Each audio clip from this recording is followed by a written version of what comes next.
এই যে দেখুন মেহেন্দি। মেহেন্দি, আজকে মেহেন্দি নিয়ে কিছু কথা বলি। যেমন ধরুন, আমাদের এই ভারতবর্ষে বিভিন্ন রকম জাতির বা ধর্মের মানুষজন বসবাস করে থাকে। একজন আরেকজনের ধর্মের যে অনুষ্ঠানগুলো থাকে আমরা একসাথে আদান প্রদান করা হয়ে গেছে বা নেওয়া হয়ে গেছে। যেমন ধরুন রাখি, আমরা প্রত্যেকেই এখন রাখি উৎসবটা পালন করি। সেরকমই এই মেহেন্দি, মেহেন্দি মূলত নন বেঙ্গলি যারা আছেন, মুসলিম যারা আছেন, তারা মেহেন্দিটা খুব শুভ মনে করেন। মেহেন্দিটা একটা মানে কখনো বিয়ে হচ্ছে বা কোনো শুভ অনুষ্ঠানেই তারা মেহেন্দি করেন। যেমন করওয়া চৌথ, যেমন তিজ, যেমন মুসলিমদের যে কোনো অনুষ্ঠান, বিয়ে, সমস্ত কিছুর মধ্যে তারা মেহেন্দিটা নিয়ে থাকেন। তো মেহেন্দিটা তাদের শুভ। বাঙালিরা জানুক বা না জানুক, বুঝুক বা না বুঝুক, ভালোবেসে, ভালো লাগে, মেয়েদের তো ভীষণই ভালো লাগে, আমারও ভালো লাগে, যে সেই কালচারটাকে আমরা নিয়ে নিয়েছি। এখন বাঙালিদের মধ্যেও বিয়ের আগে কিন্তু মেহেন্দি করা হয়। এই যে আমাদের দেশের মধ্যে আমরা যে বহু জাতির মানুষজন বাস করি, বসবাস করি, সেই দিকটা যেটা সুন্দর দিকটা, সেই সুন্দর দিকটা আমরা নিতে পারি। একে অপরের ভালো জিনিসটা নিয়ে মিলে মিশে আমরা থাকতে পারি, নাকি ঝামেলা ঝঞ্ঝাট অশান্তি করে তো একেবারেই নয়। কারণ মানুষের জীবন বড্ড ছোট্ট, আজকে আছে কালকে নেই। যাই হোক, আমার কথা হচ্ছে মেহেন্দির বিষয়। এই মেহেন্দিটা কিন্তু কোনো অনুষ্ঠানের জন্য আমি পরিনি। আমি যে সম্ভব ফাউন্ডেশন, আমাদের সম্ভব ফাউন্ডেশনে বিভিন্ন রকম বিউটি কিয়স্ক হয়ে থাকে। সেক্ষেত্রে ধরুন কোথাও মেহেন্দির দরকার, মানে কোথাও একটা প্রয়োজন আছে যে অনেকজন মিলে মেহেন্দি পরবেন। এবারে সব জায়গায় তো অনেক দাম দিয়ে মেহেন্দি পড়তে হয়, কিন্তু আমরা যে সম্ভব ফাউন্ডেশন থেকে বিউটি কিয়স্ক গুলো করি, সেখানে কিন্তু একেবারেই জলের দামে আমরা সুন্দরভাবে মেহেন্দি পড়াই। তো সেই জন্যই আমাদেরই স্টুডেন্ট যারা এই মেহেন্দির কাজগুলো করে থাকে, তারা আমাকে এই মেহেন্দিটা পরিয়েছে।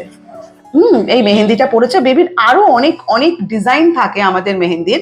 তো এই মেহেন্দিটা আমাদের সেই স্টুডেন্টরা করেছে। তো সেই বিউটি কিয়স্ক চলছিল, সেক্ষেত্রে সবাই এসেছিল মেহেন্দি পড়তে, আমিও তাদের কাছে মেহেন্দি পড়েছি।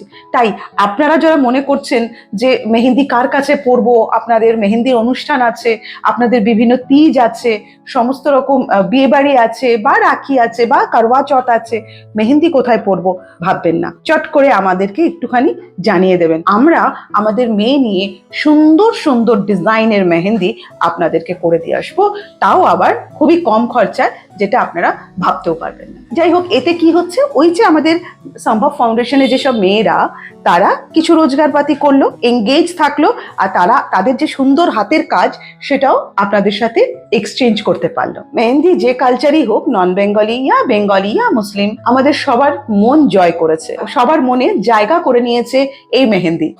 তো এরপরে এই মেহেন্দি আমরা যে কেউ ইচ্ছে করলেই করতে পারি এমনটা নয়। কেন বলুন তো? শেখার জন্য বলছি। অনেকের মনে দেখবেন একটা শিল্প সত্তা থাকে, দেখবেন সুন্দর আলপনা দিতে পারে, সুন্দর কলকা আঁকতে পারে, তারাই কিন্তু সুন্দরভাবে মেহেন্দি পরাতে পারবেন। কারণ যদি কারোর মধ্যে ড্র করার মানে ইচ্ছেটা না থাকে, বা ভালোবাসাটা না থাকে, বা যদি না পারেন, তারা কিন্তু অতটা ভালো করতে পারেন না। পারবেন না বলবো না, কারণ কি প্র্যাকটিস, ইচ্ছে আর ভালোবাসা আর প্র্যাকটিস যদি থাকে আমরা পারবো। আর যদি না হয় তাহলে কিন্তু একটু প্রবলেম আছে। তাই যাদের মনে একটা শিল্পীর ভাব রয়েছে, যারা সুন্দর আঁকতে পারেন, যারা সুন্দর কলকা করতে পারেন, সমস্ত কিছু করতে পারেন, তারা কিন্তু মেহেন্দি শিখতেও পারেন। আর সেই শিখতে গেলেও কিন্তু আমাদের সম্ভব ফাউন্ডেশনের সঙ্গে যোগাযোগ করতে পারেন। সেখানে কিন্তু ভালোভাবে, সুন্দরভাবে, নিখরচায় আপনাদেরকে শিখিয়ে দেবে। আপনারা জানেন হয়তো, কারণ কি আমি এখানেই আছি প্রায় 10-12 বছর হয়ে গেল এই কোম্পানি, সেই জন্য। আর এই কলকাতা শহরের মধ্যে তো অনেকেই আছেন যারা সম্ভব ফাউন্ডেশন থেকে পাশ করেছেন, বেরিয়েছেন। তো সেই ক্ষেত্রে আমি বলবো এটা ভীষণই একটা ট্রাস্টেবল জায়গা, যেখানে আমরা শিখতে পারি, ভরসা করতে পারি। তাদেরকে শুধুমাত্র শিখিয়ে দিয়ে রাস্তায় ছেড়ে দেওয়া হয় না, আমরা তাদেরকে বিভিন্ন জায়গায় প্লেসও করি। তো যাই হোক, যারা ভাবছেন মেহেন্দি শিখবেন, যোগাযোগ করতে পারেন। আর যারা ভাবছেন মেহেন্দির অনুষ্ঠানে মেহেন্দি করবেন, ব্রাইডাল হোক, তিজ হোক, রক্ষাবন্ধন হোক বা আমাদের মেহেন্দির কোনো অনুষ্ঠান হোক, আপনারা আমাদের সাথে যোগাযোগ করতে পারেন। আর কমেন্টে একদম বলতে ভুলবেন না যে আমার হাতের মেহেন্দিটা কেমন লাগছে, ভালো লাগছে কিনা জানাতে ভুলবেন না। Thank you.